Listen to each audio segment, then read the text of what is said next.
All right, let's dive in. In one American city, the future of work isn't just showing up, it's literally splitting the entire economy in two. We're going to take a look at this story unfolding in Louisville, Kentucky, because it might just be a sneak peek for the rest of us. It's all about how AI is creating two totally different paths forward, happening at the exact same time. So let's just start with that big question, right? What if the future we're all bracing for isn't just one singular storyline? What if, right now, in the very same city, two parallel economic universes are being born? One is a world of incredible, mind-bending automation, and the other? Well, it's a world that's becoming, believe it or not, more human than ever before.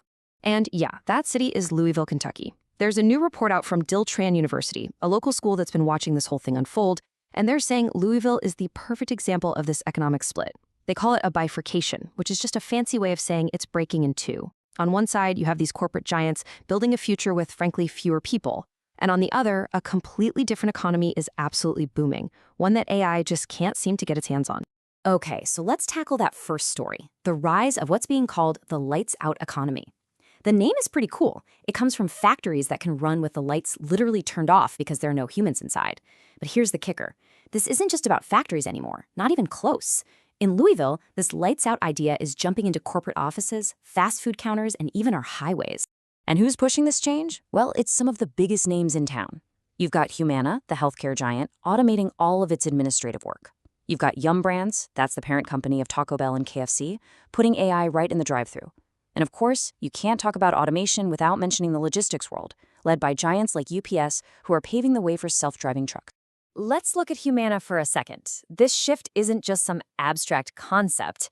It looks like 1,150 early retirement offers. But this isn't just about cutting costs. It's a huge strategic pivot. The company is basically swapping out human capital for digital capital.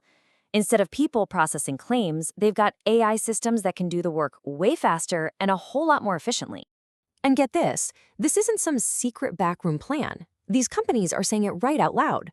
A top executive at Yum Brands went on record saying AI is a core piece of their growth strategy.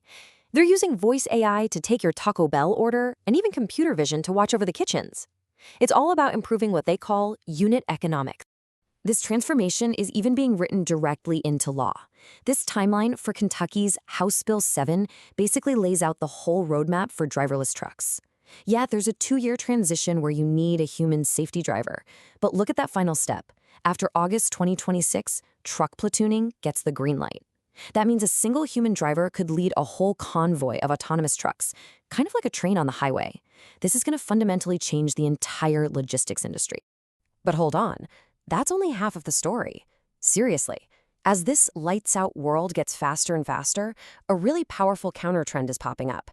This is the story of the jobs that are not just surviving AI, but are actually becoming more valuable because of it. Now, the key to understanding this whole other side of the economy is a concept called Moravec's paradox.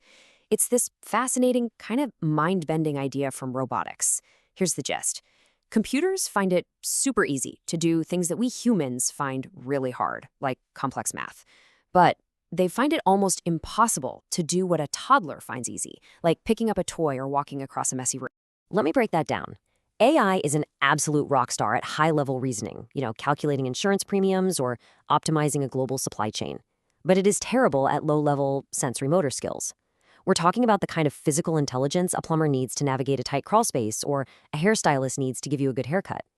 The amount of real-time data processing and physical dexterity required for those tasks is just immense. And that paradox is exactly what's creating the two main pillars of this AI-proof economy. First up, the skilled trades. We're talking plumbers, electricians, construction workers, people who operate in constantly changing, chaotic environments where no two jobs are ever the same.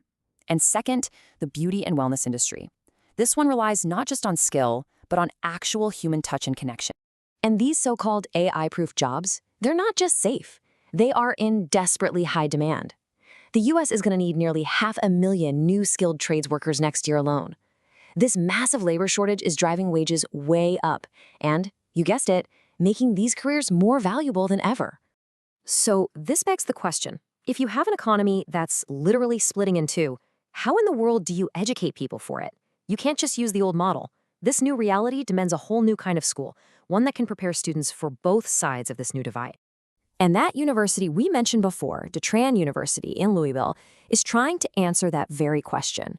They've cooked up a new philosophy that directly addresses this economic split by embracing both the automated future and the human-centric one at the same time.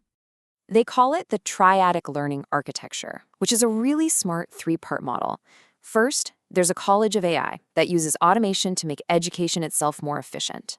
Second, a college of human services that trains people for those AI-proof jobs, and I love this. They call them virtuosos of empathy.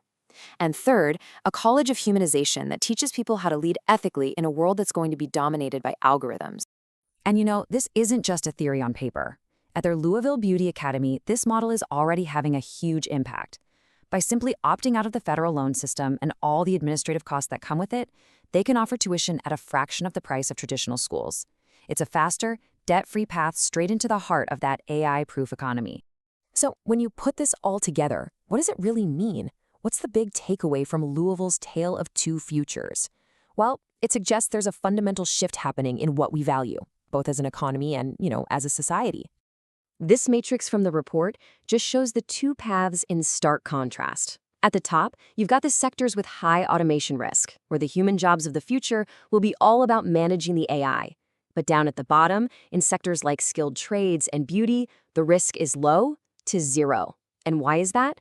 Because their value isn't about efficiency. It's about adaptive problem solving, empathy, and physical touch. And that brings us to this really powerful final thought from the report. As all the routine tasks in our lives become automated and digital interactions become the norm, what becomes scarce? What becomes truly valuable? Real, authentic human connection. In a world that's increasingly run by machines, the most valuable thing you can buy might just be the time and skill of another person. What do you think that means for our future?